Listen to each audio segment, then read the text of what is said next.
Today's review is a sophisticated horror movie made in 1982, directed by George A. Romero and written by Stephen King, called Creepshow.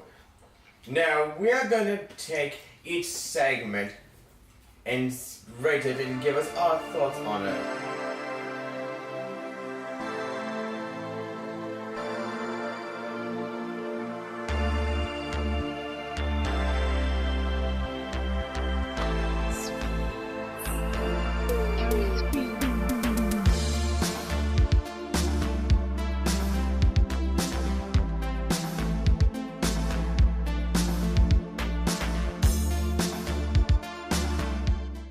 Where should we begin? Yes, well. We shall begin with Father's Day. Yes, of course.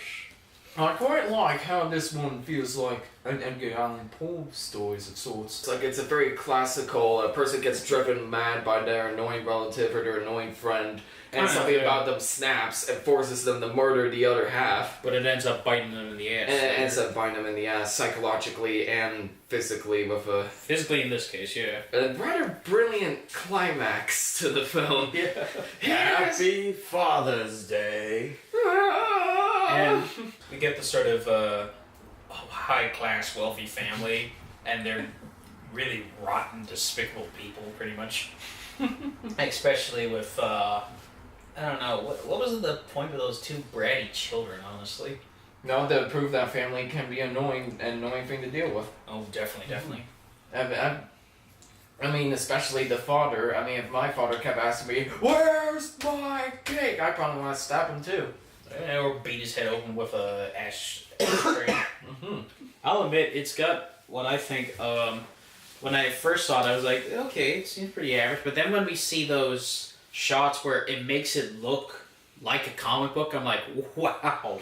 It And they were so very beautifully done with the colors, the lighting, the way that they were angled, the little borders around it. Yeah. Just everything about it screams, oh my god, this inspired a young Ang Lee, didn't it? Yeah. One thing I noticed too is that the ashtray was in each segment. Really? Yeah. Oh yeah. I think if you look like really closely in the back in some scenes, you can actually see it. That's kind of clever. It's kind of like a this ashtray gets around kind of thing. But I was kind of shocked when I saw Ed Harris. I'm like, holy crap, Ed Harris, and he has hair for once. Yeah, and the story also has very much a campy vibe to it, like mostly thanks to Father's gloriously over-the-top performance. Where's my cake? I think that was the point, because they were trying to get sort of inspiration from the AC Comics. They were known for having like abrupt endings, colorful scenes, violence, some poorly written dialogue, that kind of stuff. Yeah, I'd say this one has that all. I'd give this one I give this an 8 out of 10. Okay, what about you? Oh, I would give it a 7 out of 10. It's hard to like get things rolling, but when it does it really good. Okay, that's fair. I give it. I hope this gets real jarring for you guys. I'd give it a 6 out of 10, and that's just because, I don't know, it's okay. It's not my favorite, but it's okay. Let's talk about the next one, my favorite. The Lonesome Death of Jordy Verrill. Meteor shit! You done nailed Jordy Verrill, you lunkhead. Admit, Stephen King in that film is kind of the most perfect casting in a way. He was having a lot of fun in that movie. He almost did sell like the character of like this lanky nerd that just happened to find this fucking meteor in his backyard. Lanky nerd, I'm thinking more country bumpkin, most likely. But with Stephen King's glasses, it did kind of give like a combination of a country bumpkin and He was lanky wearing nerd. glasses? What are you talking about? And some people say it's kind of a bit egotistical for an author who has no acting experience to cast himself in his own film, but I really actually like his acting in this. It's over the top, goofy, but I think that's kind of It just kind of fits, yeah. Okay, but remember, this is around Stephen King's cocaine days, so... Yeah. And he probably had some on the set just ready to go. Scene 1, scene 2, scene 3, organized. This is also where we get to see a lot of the sort of Tom Savini-ish stuff in a way, because with the moss growing everywhere. A lot of body horror in this one. It's like he's turning into a human version of a chia pet, pretty much. Yeah, every Creepshow story that I especially appreciate almost tackles a different fear of sorts. You know, the first one was the fear of the family, and the Tide was kind of like a fear of surveillance and fear of isolation. And this one's definitely full-on body horror in that sense. Yeah, and with the crate, we got the sort of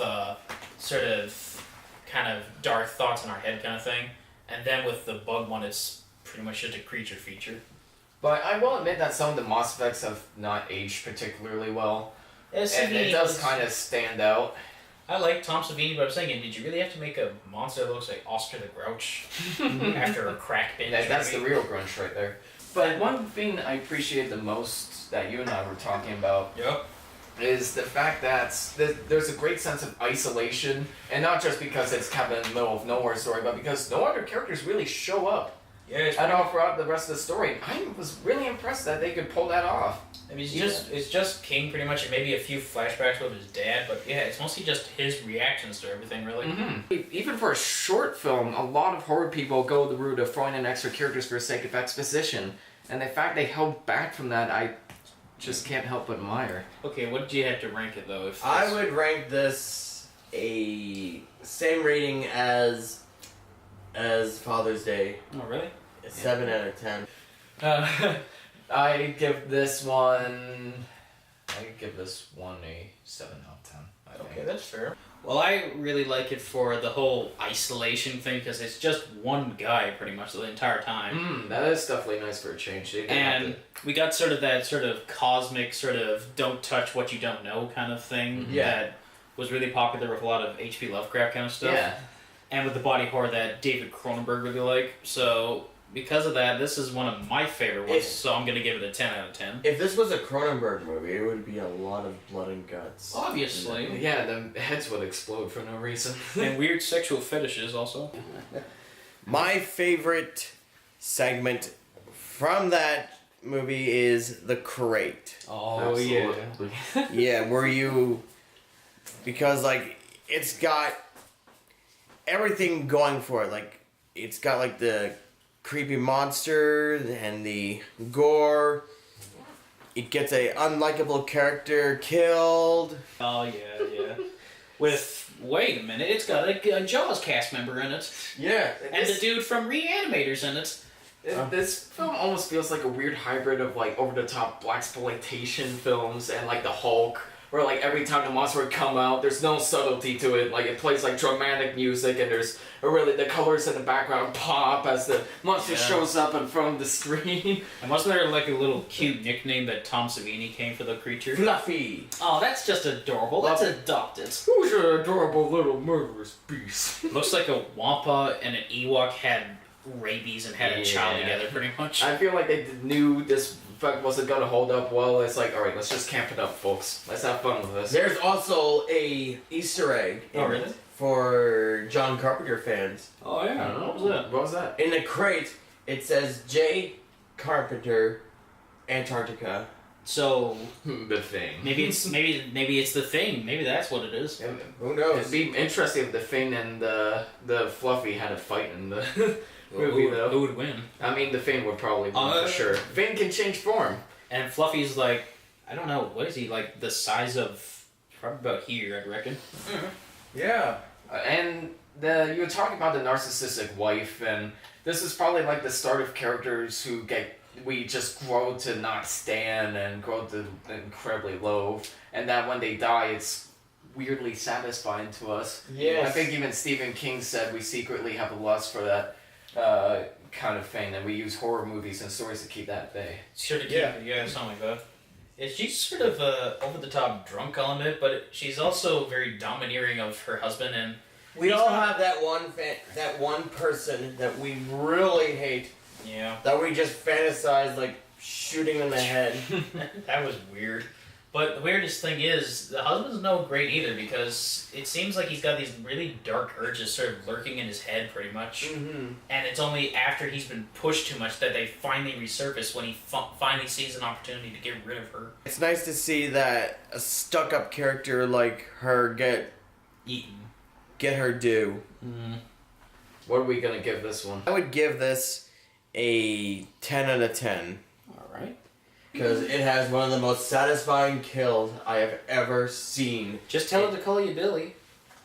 What a stuck-up cunt. Like, Yeah, middling. Yeah. she's a narcissistic bitch. Like, I think they wanted her to be as overly top mean as possible, so that way it feels a lot satisfying when we see her die. Of course, that's why most assholes introduce the movies. What about you, Thomas? I have to admit, I really do like the effects for the fluffy creature, and I love the kind of the sort of over-the-top acting with a lot of people. Like, I didn't know what it was.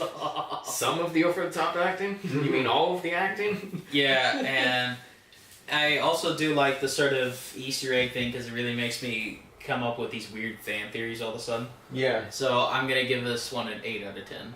You know, this one I enjoyed. I wouldn't necessarily say it's a good film, but goddamn, it's an entertaining one. I feel like the cast and crew just knew how campy and over the top the story would be, and they just rolled with that. I'd give this one a 6 out of 10. Well, that's fair.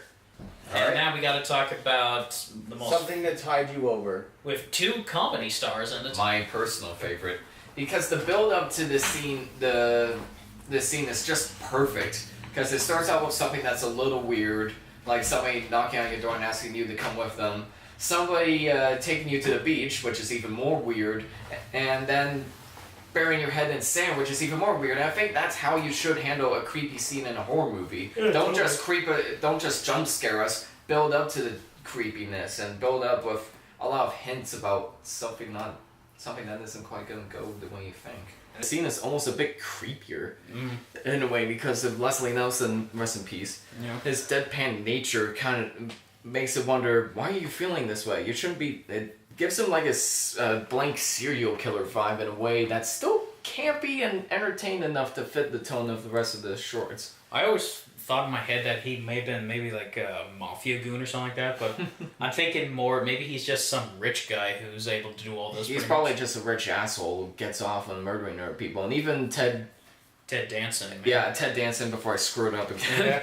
Ted Danson is great in this movie too. Like He's terrified, sold man. I feel. all of the appropriate emotions in a way that didn't feel campy or over the top like pretty much everyone else in Creepshow, Yeah, I if we're being guess. fully honest. And like every George A. Romero piece, zombies show up at the end. Well, the 2 cameras go on all Battlefield Earth for some reason. Yeah, that was probably my one flaw of the film when the camera guy probably had a heart attack or something and just brought this camera down with him. Get up, man.